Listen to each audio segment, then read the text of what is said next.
어느 날 갑자기 아이가 목이 비뚤어지기 시작합니다. 계속 고개를 이렇게 비뚤게 해서 병원을 가봐도 아무 이상이 없다는데 아이는 계속 목을 삐뚤음하게 하는 겁니다. 그래서 부모님이 너무 걱정이 돼서 학교를 갔어요. 학교를 갔더니 그 원인을 발견했다고 그래요. 담임 선생님 넥타이가 항상 삐뚤음하게 매었다고 합니다. 그러니까 아이가 그걸 보면서 계속 이렇게 쳐다보다 보니까 목이 삐뚤어졌다고 그래요. 아이들에게는 이렇게 보는 것이 중요합니다. 무엇을 보느냐가 그 아이를 나중에 결정하게 되는 것이죠. 우리가 말하는 비전도 결국에는 본다란 뜻을 갖고 있습니다. 여러분, 믿음이 뭡니까? 오늘 본문에 보이지 않지만 보는 것이다, 이렇게 말하고 있습니다. 저는 오늘 5월 5일 어린이 주일을 맞아서, 어버이 주일이기도 하지만 어린이 주일을 맞아서 보이지 않는 것을 놓치지 않기 위해서 인생의 그림을 그려라 라는 제목으로 은혜를 나눌까 합니다. 첫 번째, 우리의 다음 세대들에게 어떻게 인생의 그림을 그릴 수 있을까요? 첫 번째로는 성공보다는 가치에 무게를 둔 인생을 그리도록 도와줘야 합니다. 한국은 다른 나라보다 교육열이 높은 걸로 유명합니다. 아주 어렸을 때부터 아주 지나친 교육열로 유명하죠. 여러분, 우리가 왜 이렇게 열심히 아이들을 가르칠까요? 우리 아이들이 결국 어떻게 되는 것이 우리의 궁극적인 목적입니까? 단지 공부 잘해서 성공만을 이루는 것이 목적입니까? 아니면 우리의 자녀들이 중요한 가치를 따라서 바르게 살아가기 위해서 열심히 공부를 가르치는 걸까요? 만약 우리가 성공만을 위해서 그렇게 공부를 강요하고 교육열을 높인다면 이 아이가 성공은 할 수 있을지 몰라도 나중에는 세상을 위협하는 존재가 될 위험성도 갖고 있습니다. 어려서부터 경쟁에 치열한 세상 속에 살다 보면 언제나 만나는 사람보다 뛰어나야 한다는 강박과 이기려고 하는 마음만 가지고서는 세상을 성공적으로 살아가기는 힘듭니다. 그런 사람은 항상 사람들을 밟고 넘어가려고만 하겠죠. 사도 바울을 생각해 보세요. 어렸을 때 그렇게 좋은 배경 속에 공부를 하고 나서 그가 한 것은 사람들을 해치는 거였습니다. 그것도 아주 땅끝까지 쫓아다니면서 사람들을 해치는 것을 아주 자랑스럽게 생각했습니다. 하지만 주님께서 그의 눈을 바꿔주시고 그의 인생의 진정한 가치를 발견케 하시니 그가 역사에 남는 위대한 인물이 되죠. 여러분, 성공보다 가치에 무게를 둔 인생을 사는 것은 결국 존경과 사랑과 성공을 다 이룰 수 있는 것입니다.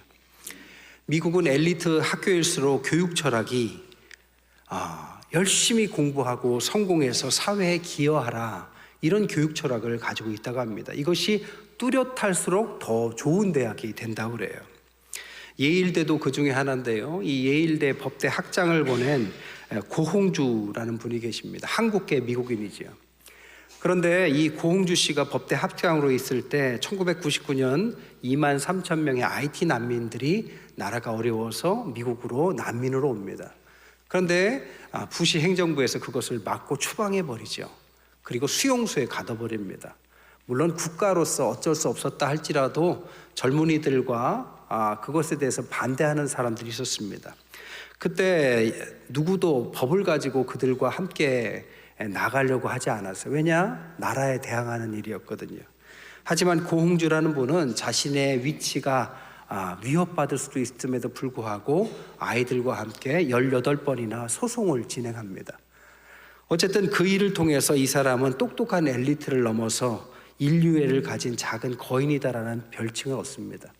그리고 나중에 국가가 그를 부릅니다. 그리고 나서 한국계로서는 최고 고위직인 법률 차관보로 승진하게 되지요. 가장 높은 곳에 성공했습니다. 근데 그것을 성공을 위한 성공은 아니었어요. 그가 그 위치까지 가는데 반대한 사람이 아무도 없었다고 합니다. 여러분, 바른 사상을 가진 사람이 성공하는 것처럼 위협적인 것도 없지만 바른 사상을 갖고 가치를 갖고 있는 사람이 높은 자리에 가는 것처럼 참 축복된 일도 없습니다. 우리의 자녀들이 그런 자리에 갈 수 있으면 좋겠고, 혹은 그런 자리에 갈 수 있는 사람들을 박수로서 우리가 환영해 줄 수 있다면 얼마나 좋을까요? 제가 모셨던 훌륭한 목사님 한 분이 저에게 항상 하시던 말씀이, 한 목사, 스타 목사가 되려고 하면 안 돼. 연합하는 목사가 먼저 돼. 스타 목사라는 것은 성공을 말하는 거겠죠.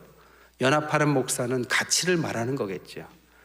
나만, 우리 교회만이 아니라 함께 교회를 중심으로 연합해서 하나님의 나라를 위해서 열심히 애쓰다 보면 때가 되면 스타 목사가 된다고 분명히 말씀하셨습니다. 먼저 무엇을 선택하느냐가 이렇게 중요한 것입니다. 우리가 잘 아는 싱가포르 수상인 리콴유, 국부라고도 말하는 리콴유 총리는 그렇게 성공할 수 있었던 것은 그의 아버지가 있었기 때문이라고 많은 사람들이 이야기합니다. 그의 아버지는 이 아들이 훌륭하고 청렴결백하고 정치적으로 성공하기 위해서 죽기 전까지 백화점에서 작은 시계 수리점을 끝까지 했다고 합니다. 수상이면 우리나라의 대통령에 해당하는데 그런 분의 아버님이 이렇게 시계 수리점을 죽을 때까지 했다라는 것은 참 쉬운 일이 아니었겠죠. 그런데 아들을 위해서 청렴결백한 모습을 끝까지 보여줬고, 그래서 아들이 끝까지 청렴결백하고 깨끗한 싱가포르를 만드는데 일조할 수 있는 큰 역할을 했다고 합니다. 여러분, 성공이 중요하죠. 하지만 성공보다 가치의 무게를 둔 인생을 그리는 것이 어찌 보면 더 큰 성공을 이룰 수 있는 근간이 되는 것입니다. 두 번째, 인생의 그림을 어떻게 그려야 될까요? 두 번째로는 인간적 의지보다는 신앙에 근거한 인생을 그리도록 도와야 합니다. 여러분, 우리는 신앙인입니다. 세상에 있는 사람들과는 완전히 다른 가치관을 갖고 있습니다. 우리는 잠언 3장 6절에 너는 범사의 그를 인정하라, 그리하면 내 길을 지도하시리라 라는 말씀을 믿습니다. 잠언 16장 9절에는 사람이 마음으로 자기 길을 계획할지라도 그 걸음을 인도하시는 분은 여호와시다라는 사실을 믿습니다. 우리가 아무런 어떠한 계획을 갖는다 할지라도 그 성패는 우리에게 달려있는 것이 아닙니다. 하나님 손에 달려있다. 우리는 하나님 주권 사상을 믿는 사람들입니다. 성경의 구약 이스라엘 역사를 보십시오. 아무리 뛰어난 왕이라 할지라도 하나님 편에서 어떤 평가를 받느냐로 그가 성패가 결론나죠. 결국에는 우리가 신앙으로서 하나님을 어떻게 인정하느냐, 이 인정이 아주 중요한 덕목이 되는 거죠. 우리 부모 세대들은 신앙의 아이콘이 새벽 예배였어요. 그러니까 하나님을 인정하기 위해서 세계 유례가 없는 새벽에, 그것도 예배로 하루를 시작하고 말씀으로 시작하고 기도로 시작하는 전통이 한국에 있습니다. 이 전통 때문에 우리나라가, 우리의 자녀들이 오늘날 이 모든 것들의 근간이 바로 여기에서부터 나온 것 같습니다. 결국 우리가 새벽 예배로서 처음 가장 중요한 것들을 하나님께 맡기고 하나님을 인정하는 그 신앙 때문에 우리에게 복을 주신 거죠.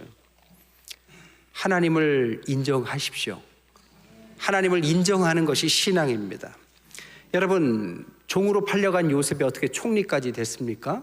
어떻게 도망다니던 다윗이 성군까지 됐습니까?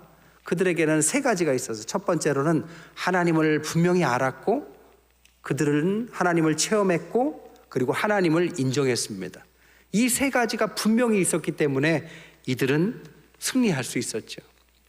오늘날 우리의 신앙도 가장 큰 축복은 하나님을 알고 체험하고 인정하는 곳에서 나옵니다. 가장 강한 사람도 하나님을 알고 체험하고 인정하는 사람이 결국에는 가장 강한 사람이 되는 것입니다. 믿지 않는 사람들은 무신론자라고 말하고 우리를 유신론자라고 말합니다. 여러분, 무신론자라고 해서 신을 안 믿는 건 아닙니다. 단지 무신론자의 주장은 뭐냐? 인간이 신을 만들었다라는 거죠. 그게 무신론자입니다. 그래서 무신론자의 신은 신이 인간을 닮아 있어요. 그리스 로마 신화를 가만히 보십시오. 신들이 사람의 얼굴을 갖고 있고 인간의 성품처럼 질투와 옹졸한 마음을 보이기도 하죠. 인간이 만들었기 때문이죠. 그래서 인간을 따라갑니다. 반대로 우리 유신론자들은 하나님에 의해서 우리가 창조됐다고 믿습니다.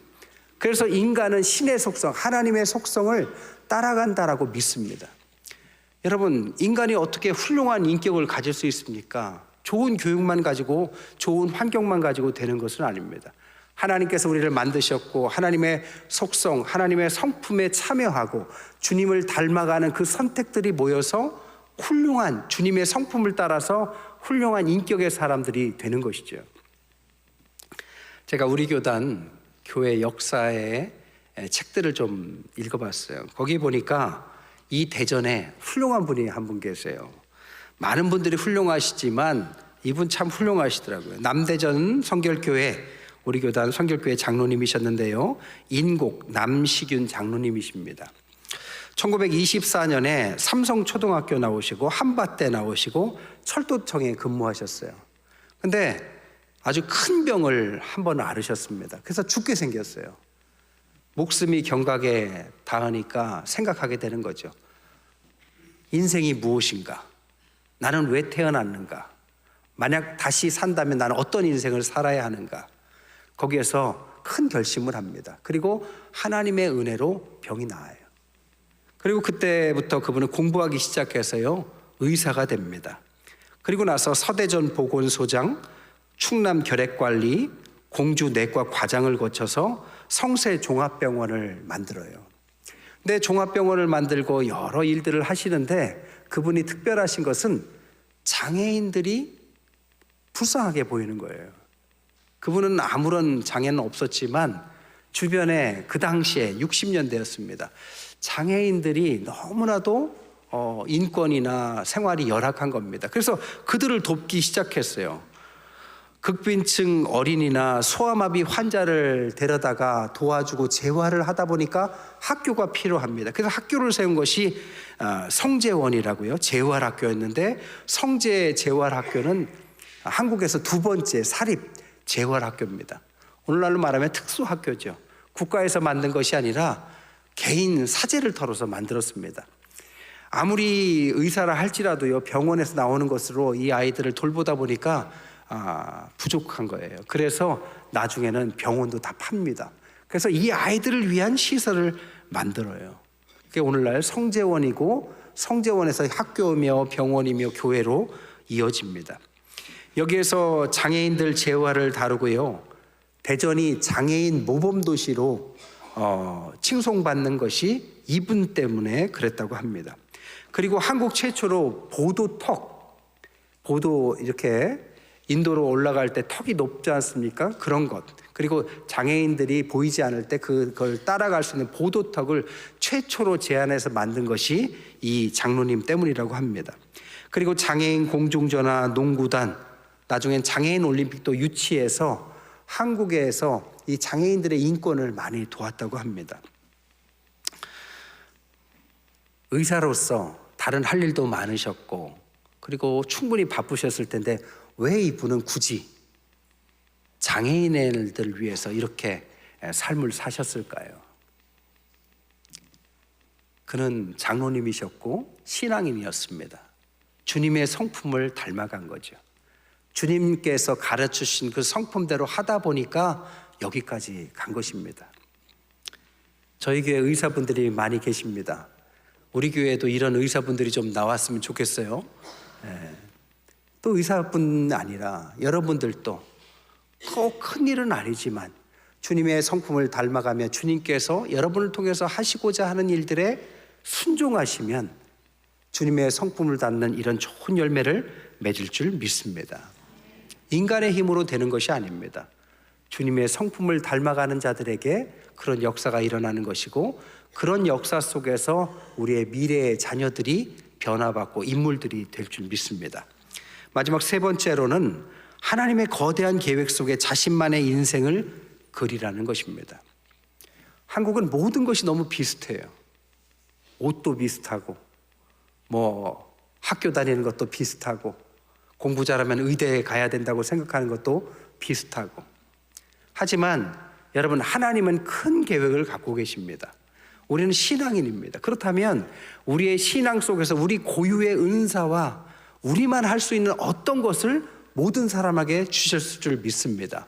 그것을 발견하고 그려가는데 우리의 자녀들이 그것을 찾도록 돕는 것이 중요하죠. TV에서 어떤 택시기사를 인터뷰하는데요, 택시기사로서의 고충이 뭡니까 하고 물었습니다. 그랬더니 택시를 타면 자는 사람도 있고 술 먹고 토해놓는 사람도 있고 혹은 차비가 없다고 시비 거는 사람도 있고 등등등등 많은 이야기를 하셨어요. 그 중에서 누가 가장 어렵습니까? 그랬더니 그분이 뭐라고 하느냐, 택시를 타고 어디든 갑시다 라고 목적지를 말하지 않는 사람이 가장 어렵다고 합니다. 어디든 갑시다 하면 어디든 가야 되는데 어디로 갈까요? 마찬가지로 우리 인생이 향방 없이 목표 없이 살아간다는 것은 참으로 고충이 아닐 수 없습니다. 여러분, 설계도 없이 집을 짓는다고 한번 생각해 보세요. 아무리 우리가 부유하고 건강하다 할지라도 우리 인생에 목표가 없다고 생각해 보십시오. 그 인생에서 의미를 찾지 못한다면 그 인생에서 진정한 행복을 누리기는 힘들 것입니다. 세계에서 가장 부유한 나라 중에 하나인 독일은요, 가장 부유했던 시기에 조사를 해보니까 가장 많은 자살자가 나왔다고 합니다. 그냥 부가 있고 평안하다고 좋은 것만은 아니에요. 인간이란 하나님께서 주신 그 삶의 의미를 발견하고 그 은사를 통해서 살아갈 때 그 인생다운 삶의 가치를 발견하는 것이지요. 그렇다면 우리가 어떻게 우리만의 하나님께서 우리에게 주신 인생의 목표를 발견하고 살아갈 수 있을까요? 세 가지가 필요합니다. 첫 번째로는 하나님께서 우리를 창조하셨기 때문에 창조주 하나님을 알아가는 것입니다. 설계자를 알아야 설계의 목적을 알겠죠. 두 번째는 우리 자신을 아는 것입니다. 우리가 어떤 것을 잘하는지 못하는지, 어떤 기질이 있는지, 어떤 학력이 있는지, 은사가 있는지 우리를 잘 알아야 됩니다. 세 번째로는 그것을 놓고 하나님 앞에 기도를 시작해야 합니다. 그러면 하나님께서 때를 따라서 하나님의 때, 하나님께서 일을, 사건을, 어떤 일을 통해서 우리를 사용하시기 시작하시는 거죠. 여러분, 요셉을 생각해 보세요. 요셉은 어려서부터 하나님께서 꿈을 주셨습니다. 꿈을 꾸고 나서 막연하게나마 하나님에 대한 꿈을 갖고 있었죠.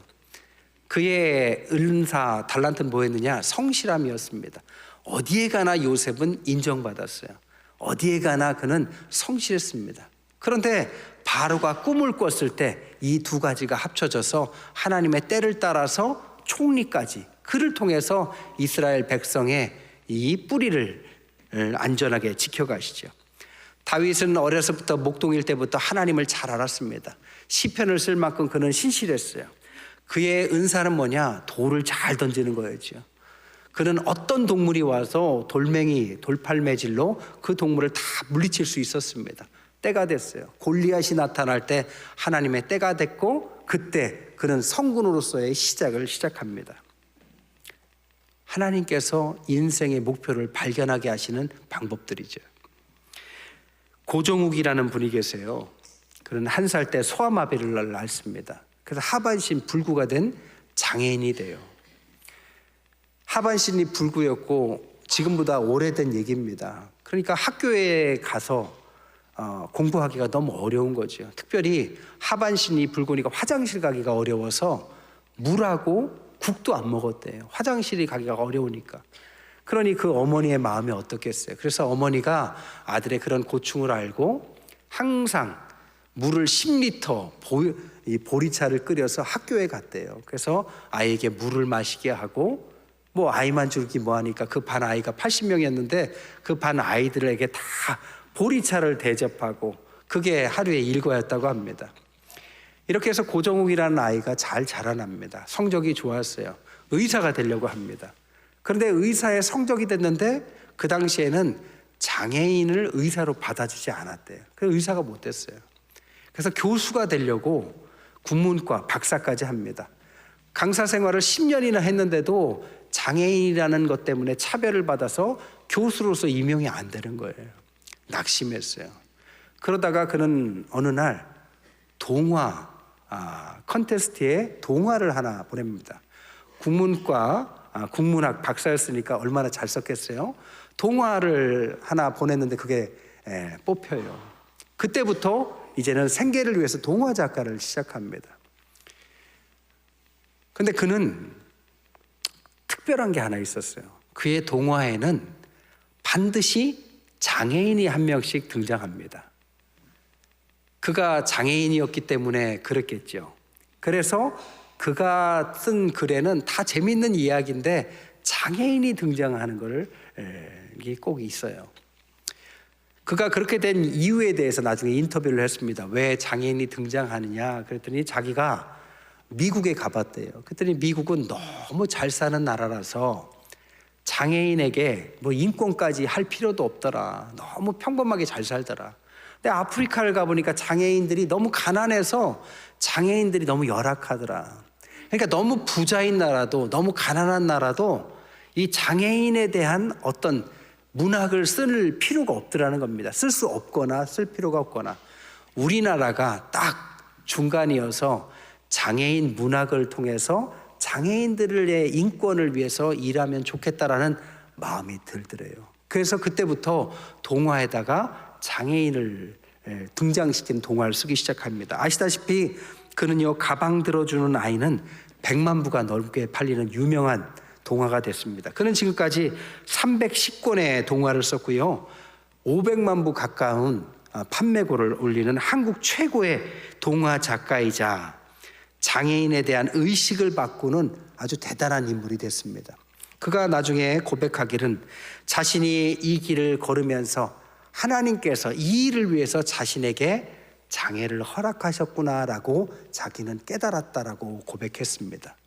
그리고 나서 그 깨달음이 이 유명한 장애인 동화 작가를 만들었고, 오늘날 이들을 통해서 많은 아이들에게 이 장애인에 대한 편협한 인식을 해소하거나 혹은 장애인들에게 희망과 용기를 주는 역할을 하게 됐다고 합니다. 하나님의 거대한 계획 속에 그만 할 수 있는 인생의 목표를 찾은 것이죠. 말씀을 정리할게요. 아이를 키우기 위해서는 마을이 필요하다고 그랬습니다. 혼자 잘 키운다고 되는 것만은 아닙니다. 미국에서는요, 흑인들의 인권이 열악합니다.